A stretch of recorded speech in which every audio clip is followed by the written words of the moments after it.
Madam, there's a new EC being formed. The elections have been over in the district council. The council is not functioning so far. What is the problem and what are the challenges facing the district council? Well, the greatest challenge is non-payment of salaries, which is genuine and a very valid demand. You know, once you are working, you are employed somewhere, you are entitled to your salary. But the financial health of the office is such that we are able to disperse 1 month's salary at the rate of 1 month's salary every 3 months. So that is the greatest challenge. And as I have spoken earlier, in the month of December, to the Hub News itself, the requirement for salary comes to about approximately 4 crores, whereas the income comes to about 2 crores gross income. So there is a gap between the salary requirement and the revenue received, which unless and until this is solved, we will never be able to address the issue. How are you going to generate revenue, given that you are, as you said, that the salary requirement is almost 4 crores and the gross that you are able to accumulate is roughly around 2 crores. Well, there are many reforms that we have initiated. Number one is the putting in place the e-governance, digitization, computerization of the departments. This is required because now everything is going manual and we are not able to monitor things. Whereas once computerization starts, then everything goes on record. Then also we are linking up with the banks for online payment and even offline payment, so that the public is not inconvenienced. People travel from all over Garo Hills to district council only to make payment. We are going to link up with the banks. We have plans to link up with the banks in the district headquarters so that people get to make payments through the banks in their own districts. And of course, we have to plug the loopholes. There is a lacuna in the system, and there is no point pulling up individuals, because there is a system which is there, which needs to be addressed. We need to address the system, not individuals. So once we address the system, everything will flow normally. It will be better.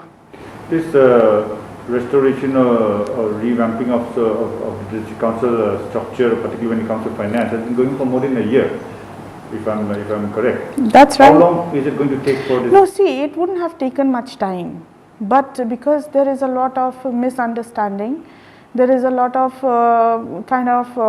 opposition, so to say, maybe, I don't know, and a lot of obstacles in between. Then you have the COVID thing coming in also, lockdowns. So there are many things which have come in the way, and we have tried our best. We are doing our best, but we need the cooperation of everybody. The officers have to understand. The NGA guys also have to understand that in order without reformations, nothing will work. And strikes and these kind of standoffs usually don't yield positive results. So we need to cooperate with one another, we need to understand each other, and we need to keep the communication open. And there are ways of demonstrations without really hurting the financial progress and the financial health of the office. How badly has the district council been impacted by this strike, and how long has the strike been? Well, very badly. As you all know, if the gross revenue per month comes to 2 divided by 30, it's a huge revenue loss for the for the office. How are you going to solve this matter? Have you called them for a meeting, or is there some kind of a discussion taking place with the striking employees? Yes. In the month of December, I did a little bit of negotiations and all, 2 months salary and all. And obviously, since there's a huge backlog, they will not be satisfied with 2 months. Even I will not be. It's natural. Now that the new EC has come, they have understood the problems. I've given them a presentation and I've briefed them about the state of affairs. And they are also, genuinely interested, and they are sincere about putting in the reforms, because they also understand that without changing the system, things will not work. We will always go back to square one. We can't expect people to bail us out all the time. There is a saying among the employees that unless and until that 1 year of the pending salaries are cleared, they will not return to their workstation. Is it possible to get 1 year of salaries to be disbursed?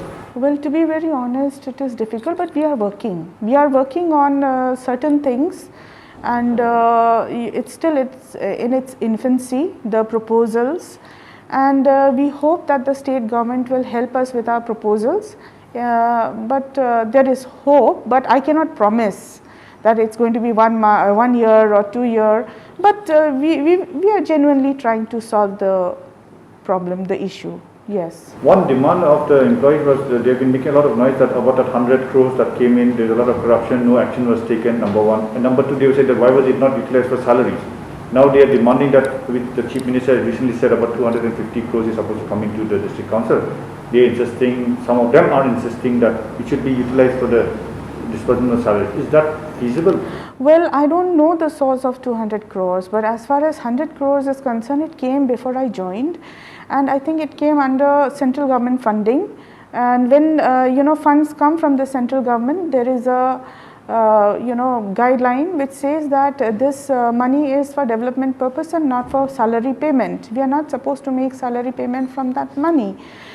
As far as corruption is concerned, they have also filed many cases in the Lokayukta and even in, I think, in various forums, let me put it that way. They have filed a lot of cases, and if it's a matter of inquiry and now case. How it comes out, I also cannot say. What remedies are you looking at now in terms of getting the district council back on? It is almost 4 months, if I am not. Well, actually, there was no EC when they started the movement. Their so-called movement. There was no EC, and for me as a secretary, I cannot promise them anything. I have my own limitations. So many months went by because there was no executive committee. Now that a new executive committee has come into power, I think they will take a call on how to solve this issue, and they are already on the job. You had a meeting yesterday with the CEM, the new CM, and church leaders and some NGOs. What was the outcome of that? Well, we will know in a day or two what the outcome will be, because we want to take the path of peace. You see, we do not want any misunderstanding, aggression, and we want to do everything in a beautiful manner, because we want to also do things. We want to change. We want to bring in reformations peacefully. You had mentioned about plugging the loopholes earlier in your statement. Has there been a change? Have you noticed a change from the previous time of the district council and the reforms that we have initiated? Has there been some positive changes? Have you seen by way of the collection of revenue generation? Well, see, to see any change, I need to make a comparison of the revenue generated before and now. Sorry to say that nothing is in black. I mean, the records are there, but I also don't know, unless you get a proper audit done. It will not be proper for me to say that there is a marked improvement or things like that. But yes, there should be. But like I said, unless and until we get a professional audit done and make the comparison and do some analysis on what the revenue was like a few years back and what it is like after the reformations, I cannot say for sure whether we have been successful or not. Is there any plans to do a comparison or an analysis? Yes, why not? In fact, we had already called the local audit people to do the audit of our departments. And they were at it, they were on the job, but because of this lockdown and maybe the strike and all, they could not continue. But once things go back to normal and they do the auditing and all that, then everything comes out in black and white. And what is the revenue loss in a week? for the district council right now? I know Well, that this is the time this when is you a have- peak time. Yeah. In fact, last year and a year before last, when I joined, that is in 2019, we had managed to pay 1 month's salary with this professional tax, revenue, income from the professional tax. So it is definitely a huge loss because professional tax is collected in the month of April. It goes on maybe to the month of May. So at least 1 month's salary we could have managed to arrange for them had they not been striking. Yeah. Has the government promised anything to the district council in regards to bailing them out over this? Well, no, not so far, but we have certain plans in mind, like I said, not directly, but yeah, maybe. I'm also not very sure, but there is no bailout package as of now. The employees who are under this NGEA have been insisting that you should leave your position in the district council. They're demanding that it should not be a state government employee, it's an officer, it should be someone from their own official sector. And you have been very silent on this front. Why is that? Well, see, number one, I am not here for power or money or anything. I have come with a good intention of doing something. You know, I just felt that if my service here, with my contribution, if I can just bring in even 30 to 40% change, why not? You know, with that intention I have come. And after looking at the state of affairs in the council, I realized that, reformation is the must. You know, without reformations we cannot, we cannot progress. We'll all go back to square one. So I advised the previous EC, and also like during administration rule, we had started the reforms. Now, well, if there is a need for discipline also, I will not shy away from disciplining my own, flock. That is important. Their complaint against me has been very vague. They have not put down any specific incidents whereby I have misbehaved with somebody, or I have mismanaged things. So let it be specific. I would like them to come up with specific incidents. Anyway, I have been silent because, like I said, my focus is on reforms, in the betterment of the office, upliftment of the office. Well, I would not like to shift my focus and engage in a battle with NGEA or any other officers group or any other group, because that is not my motto. My motto is not to waste my time by engaging in battles. Well, once I start engaging in battles with them and like that, then the focus gets shifted. So I'm very clear. I want to bring in change. I will work for change as long as I'm there. And if they don't want me, in fact, I have also written a representation saying that I have served 2 years and I would like to, now hand over to somebody else whom they put, whether it's from their own setup or whether it's from outside on deputation. That is their prerogative, the executive committee's prerogative. So as far as I'm concerned, well, I have put in 2 years, I've done my best, whatever I could, and if I'm relieved also, I'll be very happy. And if the government does insist on asking you to stay on, will you be returning to your work in the council, because you have not been able to attend? They say they have locked up the gate, they have not allowed any of the officers to attend to this. Well, I have the very fact that I have not gone on, like challenging mode, the challenge mode, where I could have just asked the DSP who's on duty, saying that I'm coming, and do this and do that. I have not done that, because the message should get across loud and clear that I'm not interested in the post for my own gains. I'm not. The government is silent on my representation. They have not said yes, they have not said no. And being a government servant, I'm waiting for their, direction. I'm waiting for instructions from them on my representation. I have verbally reminded the Honorable CEM also that I have put in 2 years of service in the council, and there are other officers also. So like I would like to be relieved, and it's his call now.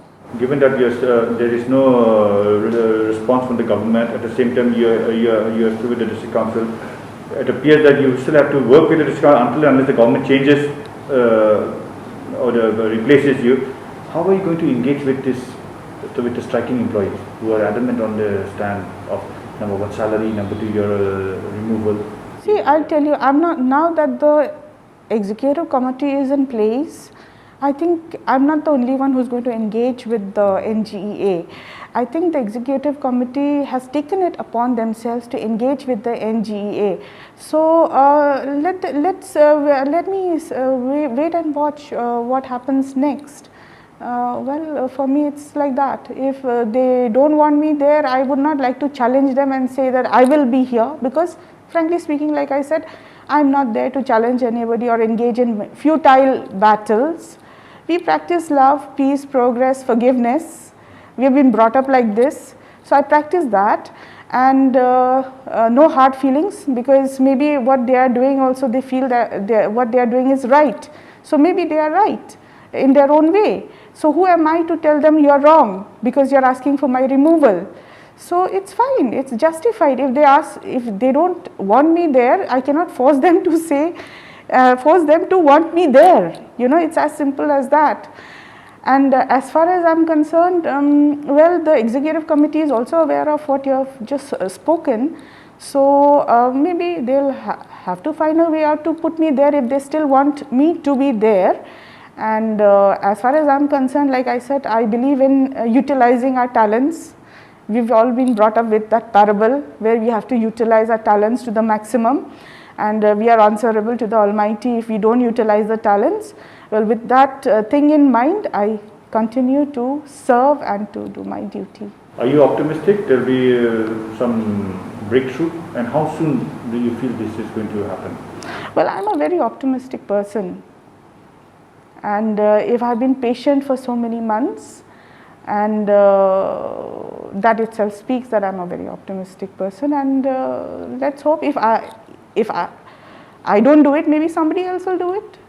But the office needs a breakthrough, and I'm sure the present executive committee is sincere in trying to bring about the changes, and yes, there is a wave of change.